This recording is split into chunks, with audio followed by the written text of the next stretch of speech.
Kalau dengarkan ada beberapa pertanyaan. Ini nggak semua pertanyaan bisa dijawab ini. Banyak benar pertanyaannya. Ya, tentunya yang bisa saya jawab, yang tidak wallahu a'lam bishawab.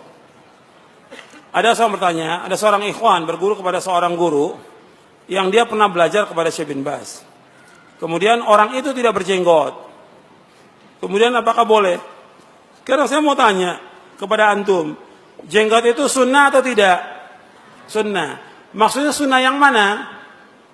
Sunnah fitrah, sunnah yang wajib dilaksanakan. Jadi ada sunnah yang hukumnya sunnat, ada sunnah yang hukumnya wajib. Ini sunnah yang karena Nabi menyebutkan u'ful liha wa arkhul liha wa ahfu syawarib. Hendaklah kamu panjangkan jenggot kamu. Perintah bentuknya. Biarkan jenggot kamu, kamu rapikan kumis kamu. Wa khaliful majus, hendaklah kamu menyalahi orang-orang majusi. Artinya enggak boleh menyalahi mengikuti orang majusi yang mereka mencukur jenggotnya. Ini perintah. Makanya para ulama sepakat semuanya. Hanafi, Maliki, Syafi'i, Hambali dan juga Zahiri mengatakan bahwa melihara jenggot hukumnya wajib, mencukurnya hukumnya haram. Jadi enggak jaminan orang belajar kepada Syekh Fulan, enggak ada jaminan. Yang penting bagaimana dia melaksanakan sunnah. Bahkan kalau dia benar jujur, Syekh bin Baz pernah berfatwa ketika ditanya tentang masalah jenggot. Ya Syekh, atasan saya menyuruh saya untuk cukur jenggot. Enggak boleh kamu taat. Tentu berkali-kali Syekh. Ada tentara, ada polisi, tidak boleh taat. La ta'ata li makhluqin fi maksiatillah. Begitu juga pernah tanya Syekh, bagaimana kalau seorang imam, yang imam ini cukur jenggot terus? Boleh enggak kita berimam? Orang seperti ini musir ala maksiyah. Orang yang terus menerus berbuat maksiat dan dia tahu tentang tidak bolehnya, maka nggak boleh kita berimam pada orang itu. Sampai seperti fatwa Syekh bin Baz. Kalau dia jujur, kalau dia muridnya Syekh bin Baz. Jadi kita nggak boleh belajar kepada orang-orang yang pelaku maksiat atau terus menerus berbuat maksiat, nggak boleh kita belajar. Kepada alul bid'ah nggak boleh kita belajar. Pelaku maksiat yang udah jelas-jelas termasuk syiar agama Islam. Jenggot termasuk syiar daripada agama Islam. Syiar dari agama Islam ini. Makanya dulu di zaman dulu nggak ada yang namanya ahlul bid'ah cukur jenggot, nggak ada. Karena apa? Kalau dia cukur jenggot sudah ditinggalkan oleh umatnya. Karena syiar. Bagaimana dengan tadi disebutkan bahwa minta-minta tidak boleh. Bagaimana dengan pengemis yang minta-minta? Jangan diberikan. Mestinya ini urusan ulil amri. Karena nggak dibenarkan oleh syariat. Meminta-minta. Jangan jadi kebiasaan dia seperti itu. Dan juga belum tentu orang itu sholat. Tentu juga puasa. Dan kita akan memberikan kepada orang-orang yang betul-betul sangat membutuhkan. Dalam kondisi yang terpaksa kita berikan. Tapi kepada orang-orang yang sudah rutin tiap hari minta-minta nggak boleh. Apa saja yang dimaksud dengan maksiat? Ya maksiat itu perbuatan dosa dan maksiat. Luas semuanya. Durhaka pada orang tua, syirik, masuk maksiat, bid'ah juga termasuk maksiat. Dan juga kemungkaran, riba, dan yang lain masih banyak. Ya, ratusan atau ribuan tentang maksiat ini, dosa dan maksiat. Antum baca buku yang paling bagus, bukunya Ibnu Qayyim tentang penyakit dan obatnya, tentang maksiat. Ada wadawa dan sudah diterjemahkan dalam bahasa Indonesia. Sudah diterjemahkan dalam bahasa Indonesia. Antum baca itu buku itu. Bagaimana kalau saya menulis dosa-dosa saya di buku? Bagaimana hukumnya? Buat apa ditulis di buku? Tobat. Kalau antum berbuat maksiat, tobat kepada Allah. Nanti dibaca oleh istrinya, oleh anaknya, oleh orang lain. Tutup dosa itu. Tutup. Makanya kita harus tutup perbuatan kebaikan kita, juga kita tutup perbuatan dosa dan maksiat kita. Jadi nggak ada maksiat itu dibanggakan, diceritakan pada orang, nggak boleh. Ini kan sekarang banyak begitu. Mantan-mantan disebutkan. Mantan ini nggak boleh sebutkan maksiatnya. Tobat kepada Allah udah. Jangan dimunculkan depan orang. Ini kebodohan. Akhirnya nanti orang lain apa? Ikut. Saya juga nanti mau seperti dia. Saya maksiat dulu, nanti tobat. Bisa ceramah seperti orang itu. Kan mengajak orang untuk maksiat. Ini kebodohan. Kebodohan. Ngajak penyanyi menjadi pembicara. Atau mantan pemusik. Ya. Untuk apa? Untuk jadi MC. Awalnya MC, lama-lama jadi apa? Ustadz. Ustadznya bodoh, ini juga sama bodoh. Jelas, dong. Sekarang banyak itu. Kenapa harus pakai yang seperti itu? Kenapa? Hatta dia mantan dari tokoh-tokoh yang sesat, firqah yang sesat, sama dengan kaum muslimin. Yang tobat kan bukan hanya dia. Ratusan orang yang tobat. Jangan ditampakkan kepada orang, supaya orang tidak tertarik dengan maksiatnya. Tutup. Ajak dia kepada kebenaran. Dakwakan dia kepada kebenaran. Nasihati dia untuk tobat dan istiqomah dalam tobatnya. Apa kita yakin dia istiqomah? Belum tentu. Istiqomah dalam tobatnya. Banyak orang yang tadi tobat betul nangis luar biasa sudah tobat. Cuma sekejap. Habis itu maksiat lagi. Contoh yang banyak. Orang menaikkan ibadah haji. Waktu di Arafah nangis, Masya Allah nangisnya. Pulang maksiat lagi. Iya nggak? Banyak yang seperti itu. Makanya kita orang-orang yang tobat sama seperti yang lain. Disuruh dia untuk belajar agama yang benar. Tobat yang ikhlas, jujur, istiqomah. Bukan kemudian dibanggakan, nggak boleh. Di depan umum. Bagaimana kita infak kepada lembaga atau yayasan pergerakan. Antum infak kepada pondok-pondok salaf banyak. Janda-janda miskin, orang-orang miskin, anak-anak yatim, membantu sekolah mereka yang sekolah di pondok banyak yang nggak mampu. Pondok-pondok salaf banyak yang perlu antum bantu. Disebutkan dalam ayat bahwa wa fi amwalihim haqqul lis-sa'il wal mahrum. Pada harta mereka ada hak bagi yang sudah ketahui bagi orang yang minta dan juga yang tidak minta. Tapi kita lihat tentunya yang minta ini orang-orang yang kita tahu tentang sholat. Sekarang ada orang yang jelas dia minta-minta nggak sholat. Masa kita berikan? Orang yang nggak sholat ini orang pelaku dosa besar atau bukan? Orang yang nggak sholat pelaku dosa besar. Bahkan sebagian ulama mengatakan apa? Kafir. Orang yang nggak sholat dia pelaku dosa besar, lebih besar dosanya daripada minum khamar, lebih besar daripada zina, lebih besar daripada mencuri. Kok dikasih uang? Nggak sholat. Mestinya dia diajak untuk sholat, diajak untuk ibadah kepada Allah. Kalau diberikan uang akan terus dia seperti itu. Dan pemerintah juga memberikan mestinya lapangan kerja buat mereka. Mestinya itu kewajiban pemerintah, ulil amri. Gimana kita mengadakan kajian di mal-mal dan juga di hotel-hotel untuk menarik orang mengaji. Apa nggak ada masjid lagi? Masjid itu udah nggak ada nih. Ajak masjid sebaik-baik tempat di muka bumi apa? Kata Nabi, masjid. Ajak dengan di masjid ini malaikat akan datang kan. Malaikat kumpul, memberikan rahmat, turun menghormati. Kalau di mall yang ada apa? Setan. Pasar itu kan tempatnya apa? Pasar kata Nabi tempatnya apa? Setan. Jangan kamu yang pertama masuk ke dalam pasar kata Nabi. Tempatnya setan. Mestinya dia ajak di masjid. Sekarang kan orang ingin menarik orang untuk dakwah. Ajak mereka, undang mereka ke masjid. Sama semua. Dakwah dari zaman Nabi sampai sama. Jangan kita robah dakwah itu. Jangan dirobah. Nanti hasilnya ya seperti itu juga orangnya. Kalau kita ingin orang yang berkualitas, istiqomah dan semuanya, ajak dia di masjid. Ibadah di masjid. Bukan di rumah-rumah. Bukan di hotel. Semua orang sama dalam pandangan Allah. Ketika kita sholat, apa dibedakan? Sholat ini saf depan orang kaya, saf belakang orang miskin. Ada nggak? Nggak ada. Sekarang ngaji itu nuntut ilmu ibadah bukan? Ibadah. Kalau ibadah nggak bisa dibedakan sama semua manusia. Paham? Sama. Kita justru perhatikan kaum masakin. Maka Nabi ketika SAW, orang-orang Quraisy minta.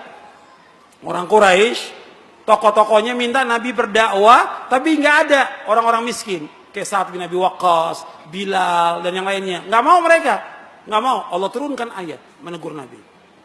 Jangan kamu usir mereka. Wala tatrul ladzina yad'una rabbahum bil ghadati yuridun wajha. Jangan kamu usir mereka. Dilarang Nabi membedakan antara orang kaya dengan orang miskin. Enggak boleh. Semua sama. Yang paling mulia di sisi Allah yang mana? Inna akramakum indallahi atqakum. tentang duduk dengan ahlul bid'ah, maksudnya kita nggak bergaul, menjadikan dia sebagai teman dekat nggak boleh. Menjadikan ahlul bid'ah sebagai teman dekat kita nggak boleh. Nggak boleh. Karena apa? Akan berpengaruh. Sebab al-mar'u ala dini khalili, kata Nabi. Seorang itu tergantung dari apa? Agama temannya. Temannya punya pengaruh pada dia.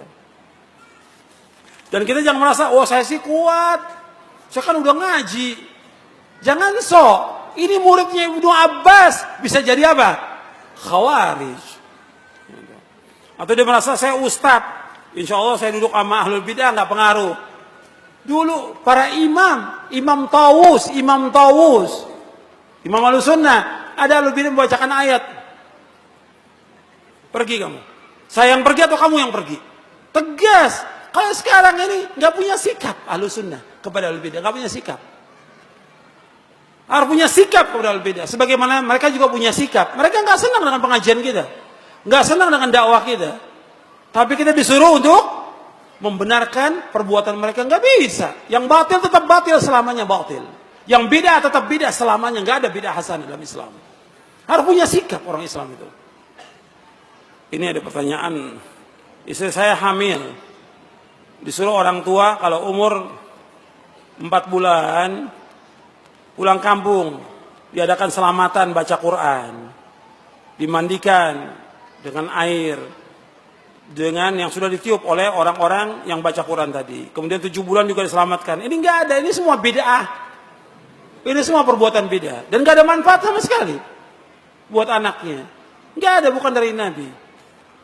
Yang ada bagi dia ibadah kepada Allah, dia doa agar diberikan keselamatan tentang dirinya, anaknya. Kemudian juga dia nanti setelah melahirkan, yang ada akikah di hari ke-7 untuk anak laki, 2 ekor kambing untuk anak perempuan, 1 kambing. Itu bagikan kepada keluarga, kepada tetangga, kepada kaum muslimin. Itu yang ada. Tapi seperti ini nggak ada. Selamatan 4 bulan, 7 bulan, nggak ada dalam Islam. Bagaimana supaya kita bisa qanaah? Artinya kita puas dengan apa yang Allah berikan kepada kita. Rezeki yang Allah berikan. Antum perhatikan. Apakah rezeki yang Allah berikan sama semuanya? Enggak sama. Allah yabsutu rizqa liman yasha'u min ibadi wa yaqdir. Allah meluaskan rezeki dari hambanya yang Allah kendaki, ada juga yang disempitkan. Tentunya semua ada hikmah. Enggak mungkin semuanya luas rezekinya. Enggak mungkin juga semuanya sempit. Enggak mungkin. Saya bahas panjang lebar di buku Kiat-Kiat Islam Mengatasi Kemiskinan. Saya jelaskan itu. Rezeki Allah sudah bagi. Cuma kita wajib ikhtiar. Tapi kalau kita beriman dan bertakwa kepada Allah, diberikan keberkahan rezeki itu. Nabi berlindung dari kefakiran. Nabi berlindung kepada Allah dari kefakiran. Nabi nggak takut umatnya fakir. Tapi Nabi juga berlindung dari kefakiran. Kita tetap usaha. Dan mohon kepada Allah rezeki itu. Jangan kepada manusia. Nanti akan diberikan barokah rezeki itu. Sedikit barokah. Antum bisa banyak lihat orang kaya. Gajinya Masya Allah sebulan. Puluhan juta. Tapi nggak ada keberkahan.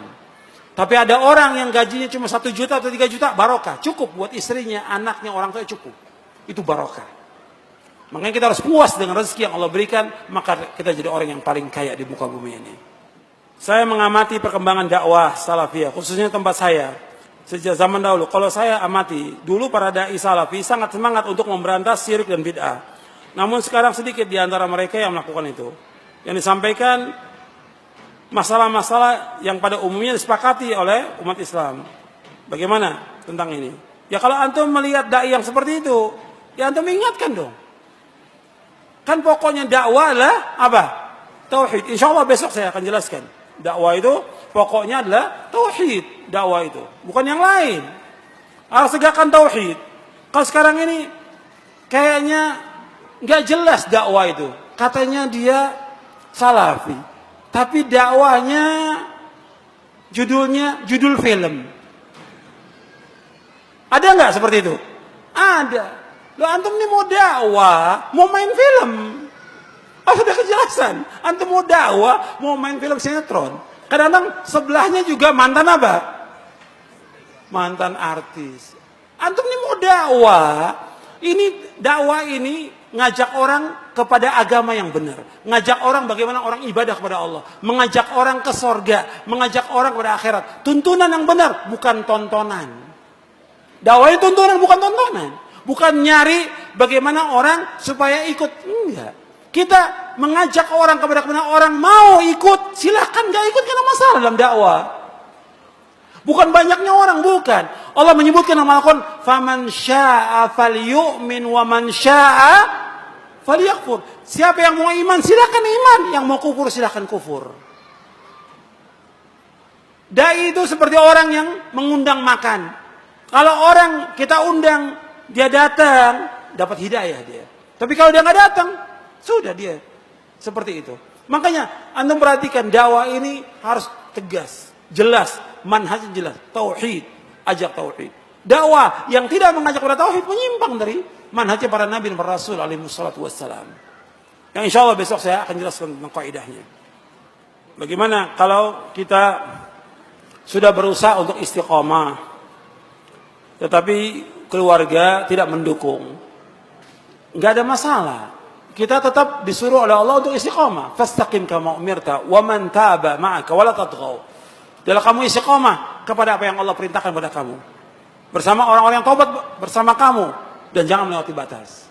Kita tetap berusaha bagaimana mengajak orang tua, mengajak keluarga untuk kembali kepada sunnah, kembali ketaatan kepada Allah. Kalau mereka nggak mendukung, tetap kita istiqomah. Karena kita ingin masuk surga. Jangan ikuti orang yang salah atau maksiat atau beda, jangan. Kita harus tetap istiqomah dan tegar di atas sunnah Nabi.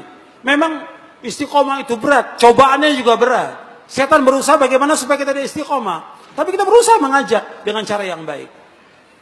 Makanya kalau kita lihat kepada keluarga itu, pertama kali kita ancam mereka. Allah menyuruh Nabi Muhammad SAW kepada keluarganya memberikan kabar gembira atau mengancam. Saya tanya kepada antum, Nabi disuruh Allah memberikan kabar gembira atau mengancam? Mengancam. Allah berfirman, wa anzir ashiratakal aqrabin. Ancam keluarga kamu yang terdekat. Jadi dakwah itu pada akhirnya mengancam orang, menjelaskan kalau kamu taat dapat pahala. Kamu taat. Kalau kamu tidak taat, kamu dapatkan azab di dunia, di kubur, dan nanti di akhirat. Diancam. Kamu akan dapat siksa dari Allah. Makanya Allah menyebutkan dalam Al-Quran, orang-orang yang menyalahi perintah Rasulullah mendapatkan ancaman yang berat di dunia dan juga nanti di akhirat. Makanya orang-orang yang menuntut ilmu itu pulang dari menuntut ilmu, mestinya dia mengancam kaumnya. Orang yang menuntut ilmu, ya, dia belajar di sini, di pondok atau di Timur Tengah, pulangnya mesti apa? Mengancam kaumnya tujuannya. Tujuannya itu.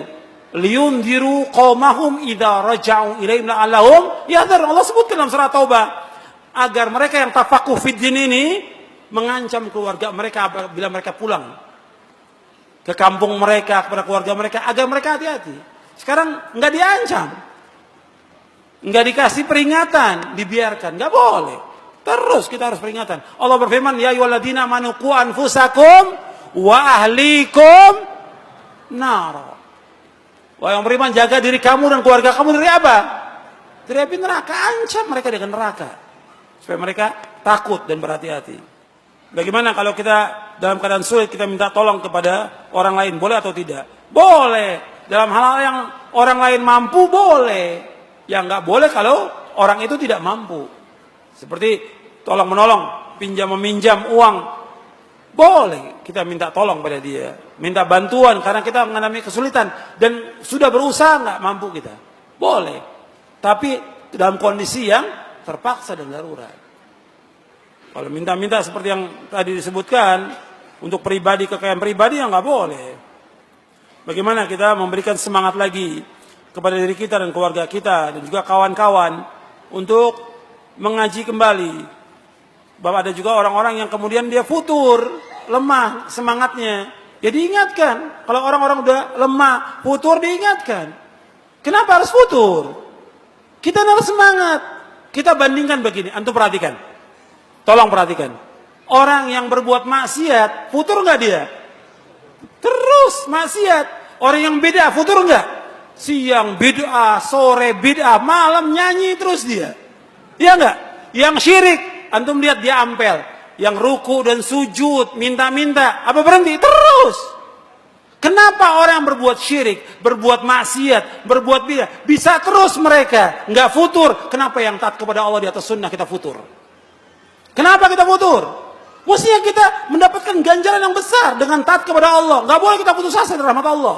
Kata Nabi, ihris ala ma yanfa'uka wasta'in billah wala ta'jaz. Berkemauan keras kepada yang bermanfaat bagi kamu. Minta tolong pada Allah, jangan lemah.